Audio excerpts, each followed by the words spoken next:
प्रणाम आचार्य जी। मेरा पहला सत्र है, मतलब as a face to face. So सत्र में आपने एक उक्ति बोली कि जो जितना सेंटिमेंट्स पे चलेगा उसको जीवन में उतना ही ज़्यादा उलझन होगी या कुचला जाएगा, कुछ आपने इस तरह से इस्तेमाल किया। मुझे 2 साल हो गए सर सत्रों में। मतलब जब तक सत्रों में नहीं था, जो चल रहा था ऐसा लगता था कि जैसे परिवार में सब भावनाओं पे चल रहा है, सब अच्छा चल रहा है। अ, नौकरी में भी जैसा चल रहा था उसमें भी ऐसा लगता था कि करियर में ग्रो कर रहा हूँ, थोड़ा और ग्रो करना है या कुछ कंपनी चेंज करनी है। तो वो चलता रहता था, तो वो भी नॉर्मल लगता था। घर वालों के साथ या दोस्तों के साथ कहीं घूमने चले जाओ, कहीं पार्टी में चले जाओ, तो सब ऐसा लगता था कि ये तो एंड वो सब ऐसा ही है, भावनात्मक था, तो सब नॉर्मल लगता था।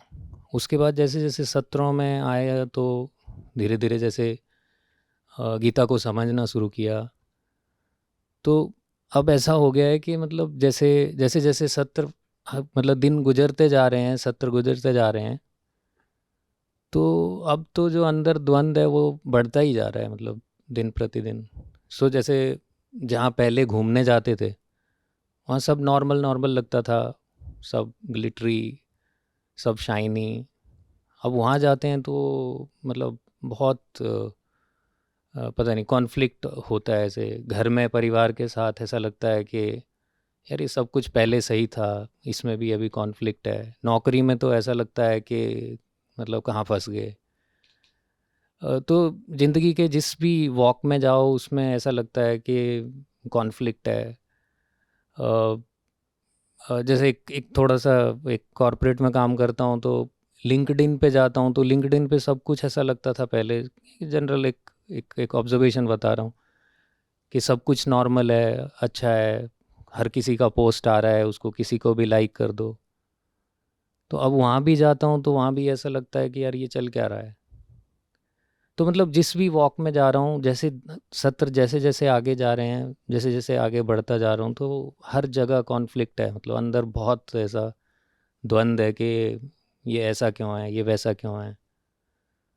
तो ये जो ये जो सत्र में आपने उक्ति बोली कि मतलब भावनाओं से चलेंगे तो उलझन होगी, तो यहाँ तो मतलब ऐसा जैसे जैसे सत्रों में ज़्यादा टाइम गुजरता जा रहा है तो ऐसा लग रहा है कि ये दुख खत्म का ही नहीं होता अभी।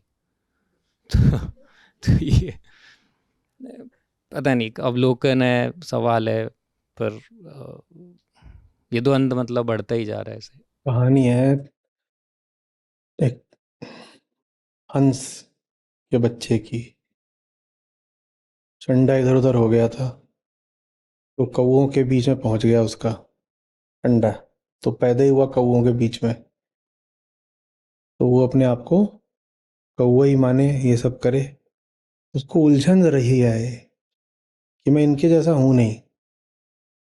पर अब परवरिश है, संस्कार है, समाज है, सब वैसे ही हैं। वहीं पे उसने अपना घर भी बसा लिया है, सब कर लिया है कौवों के बीच में। कहानी कहती है कि एक दिन उसको राजहंस मिल गया। राजहंस कुछ होता नहीं। राजहंस ने उड़ के दिखाया, कहा देखो ये होती है एक हंस की उड़ान। गरिमा देखो, भव्यता देखो। और वो होती है कौवे की उड़ान। और ये होती है एक हंस की आवाज, और वो होती है कौवे की काँव काँव। और ये जो हंस था, इसको बात समझ में आने लगी। हम्म, कि हाँ मैं कौवा तो नहीं हूँ, हंस हूँ। राजहंस अपना आगे उड़ गया, उसको तो अपना पूरी दुनिया के हंसों को चेताना था, वो चला गया। अब ये जो हंस है, ये अभी भी कौवों के बीच में ही घूम रहा है। उन्हीं के साथ खाता पीता है, उन्हीं के साथ काँव काँव करता है, उन्हीं की नौकरी करता है, उन्हीं में पार्टी करता है। वो कह रहा है कि बेचैनी बढ़ती जा रही है, द्वंद्व बहुत हो गया है, तो क्या करें? कह रहे हो पहले जिन जगहों पे जाते थे तो नॉर्मल लगता था, अब उन जगहों पर जाते हैं तो द्वंद्व हो जाता है। तो उन जगहों पर आप जाते क्यों हो? क्यों जाते हो? क्या करने जाते हो? पहले वहां जाते थे क्योंकि पुरानी आदतें थी, अंधेरा था। अब अगर समझ में आ रही है बात, तो नई जगहें जीवन में क्यों नहीं लेके आए? केंद्र नया कैसे हो पाएगा अगर आदतें, तरीके, व्यवहार सब पुराना ही रखोगे तो? कितनी बार तो मैंने इस पे बोला है कि भीतर से बदलाव उठ रहा होता है और वो मांग करता है कि अब बाहर भी बदलाव लाया जाए। पर हम चाहते हैं कि साहब भीतर ही भीतर हो जाए, बाहर किसी को खबर नहीं लगनी चाहिए। भीतर बदल जाओगे, बाहर खबर नहीं लगने दोगे तो ऐसी बात होगी कि भीतर से तुम अब हो गए हो 6 फुट के और बाहर को खबर नहीं लगने दी, तो बाहर की जो शर्ट है वो 5 फुट वाले की है। तो द्वंद्व तो फिर होगा ना। भीतर बदलाव आता है तो बाहर वाली शर्ट भी तो बदलनी पड़ती है ना। तो आप गीता में हो और आप कहो मेरे ही भीतर चुपके चुपके बदलाव आ जाए और बाहर मैं कुछ ना बदलूं, तो आप अपने लिए फिर एक भीतरी कन्फ्लिक्ट, द्वंद्व, घर्षण तैयार कर रहे हो। क्या डर है? अब ये पूछो, क्यों बाहर बदलाव नहीं आने दे रहे? दुनिया में जाने के लिए, घूमने के लिए वही जगह हैं जहां पहले जाते थे, मिलने जुलने के लिए वही लोग हैं सिर्फ जिनसे पहले मिलते थे। भीतर अगर कुछ बदला है तो बाहर बदलने दो ना। ये एक बात। और इसी से दूसरी बात भी पता चलती है जिसकी हम कल चर्चा कर रहे थे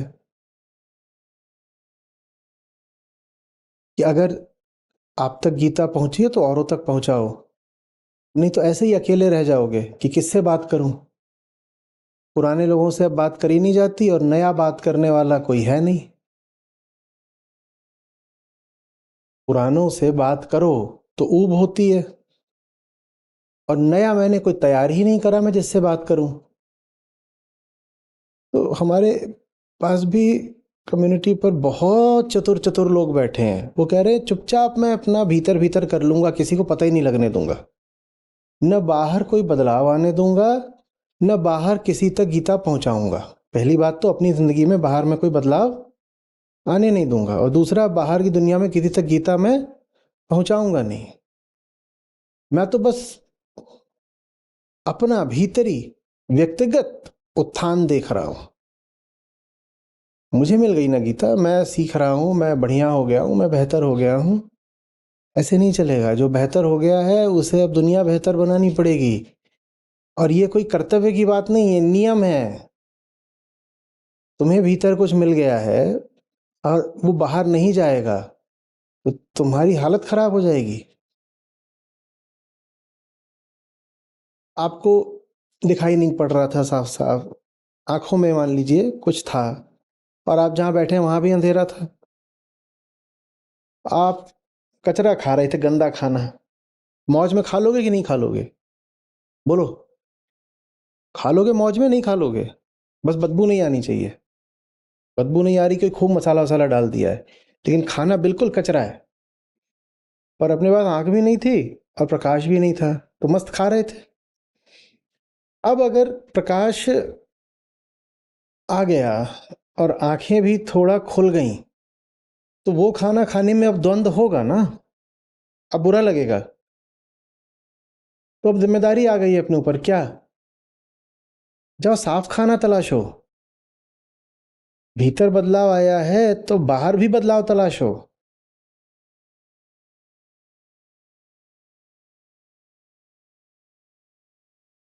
ये कोई शरीर की चिकित्सा नहीं हो रही है कि आप, वो आपको समस्या थी और आपका शरीर ठीक कर दिया जाएगा। और आपका शरीर ठीक हो सकता है भले ही आपके घर वालों का शरीर खराब रहे, बिल्कुल हो सकता है ना। आपकी सेहत बिल्कुल बेहतर करी जा सकती है आपके घर वालों की सेहत को ठीक करे बिना भी। पर आपकी मानसिक हालत, आपकी आध्यात्मिक प्रगति बाधित हो जाएगी अगर आप अपने बाहर के माहौल को बेहतर नहीं बनाओगे, आप भीतर से ठीक नहीं हो पाओगे, अटक जाओगे किसी भी जगह पे आके।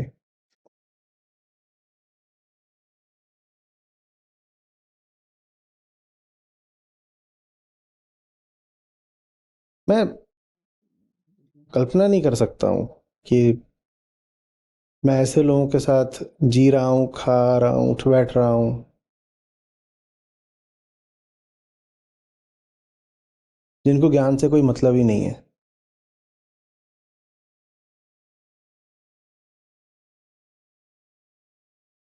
और ऐसा होगा तो मेरा तो दम घुट जाए। और अगर कभी अपने आप को पाऊँ कि हाँ कहीं डाल ही दिया है जेल वेल में जहाँ ऐसे ही लोग हैं, मैं बाहर भी नहीं निकल सकता, तो फिर मैं कमर कस के उनको पढ़ाने में लग जाऊंगा। मैं कहूँगा अगर इन्हीं के साथ ही अब रहना है तो इनको पढ़ाऊंगा।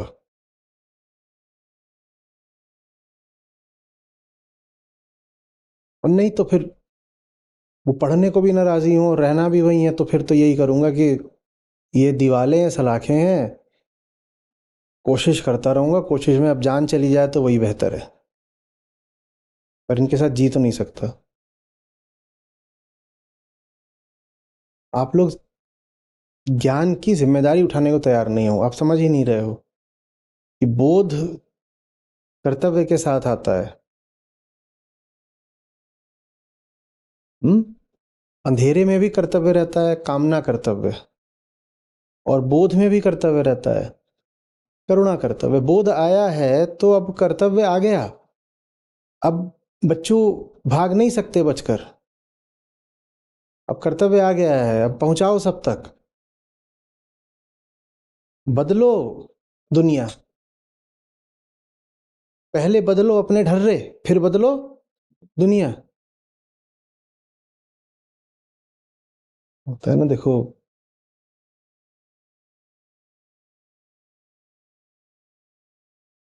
अद्वैत में सत्य ही भगवान है, सत्य ही गॉड है, ठीक है, और वो यहाँ रहता है, बाहर वाला भगवान कुछ नहीं, भगवान ये है, यही है, ठीक है। और अद्वैत का मतलब होता है कि तुम भी भगवान हो जाओ। अद्वैत का तो मतलब यही हुआ ना, दो नहीं, तुम मुझसे अलग नहीं, अहंकार को ही आत्मा होना पड़ेगा। और भगवान को हम कहते हैं परमपिता है, उसने सब बनाया है, कहते हैं ना। हाँ। तो वैसे ही जिस तक सच्चाई पहुंचने लगती है ना, अब उस पर एक नई दुनिया बनाने की जिम्मेदारी आ जाती है। जैसे भगवान ने कहते हैं दुनिया बनाई है, उसको भगवान होना पड़ता है। अद्वैत का मतलब ही है अब तुम्हें भगवान होना पड़ेगा। और अगर भगवान को जैसे कहते हो उसने दुनिया रची है, तो अब तुम भी एक नई दुनिया रचो। और तुम चाहते हो कि तुम अपनी पुरानी दुनिया में ही बैठे रहो, तो बात कैसे बनेगी? अब नई दुनिया रचो। फंस गए तुम। ये सब मैं बताता नहीं हूँ शुरुआत में, शुरू में तो लगता है ऐसे ही है, आ जाओ बढ़िया, कुछ ऐसे ही थोड़ा बहुत कुछ करके अपना चल जाएगा। ये तो मैं 2 साल बाद बताता हूँ कि अब किस कर्तव्य में डाल दिया है तुमको। अरे सब नए लोगों ने सुन लिया होगा। मैं तो कह रहा था मैं बताता नहीं हूँ, सबने सुन लिया।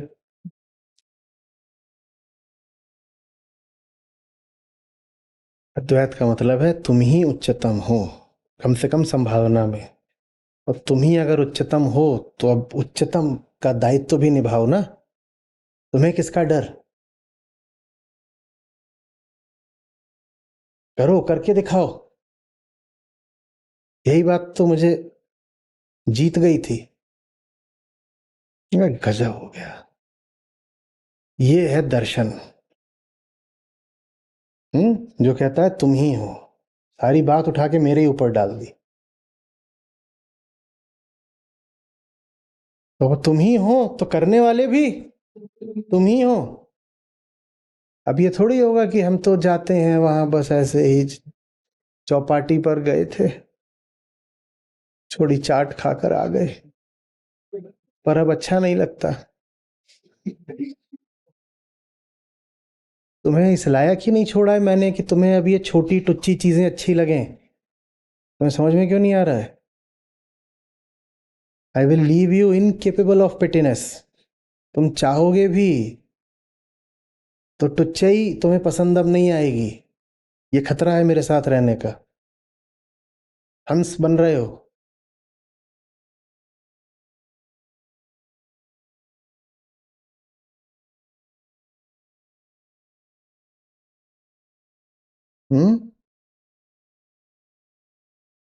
ये आनंद की बात है या ऐसे कैसे मजबूरी का चेहरा क्या? क्या बताए, कहाँ फंस गए।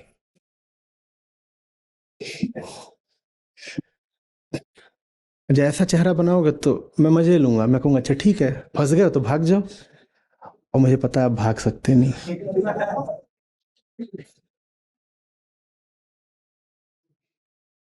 भाग सकते हो तो भाग के दिखा दो।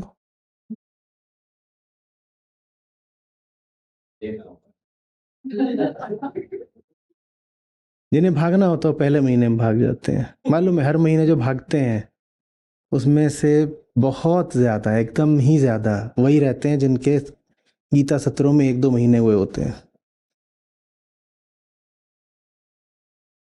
2 तरह के लोग भागते हैं, एक जिन्होंने कोई सत्र नहीं करा, एक जिन्होंने सारे सत्र करे और समझ में आ गया कि बात निकलेगी तो फिर दूर तलक जाएगी।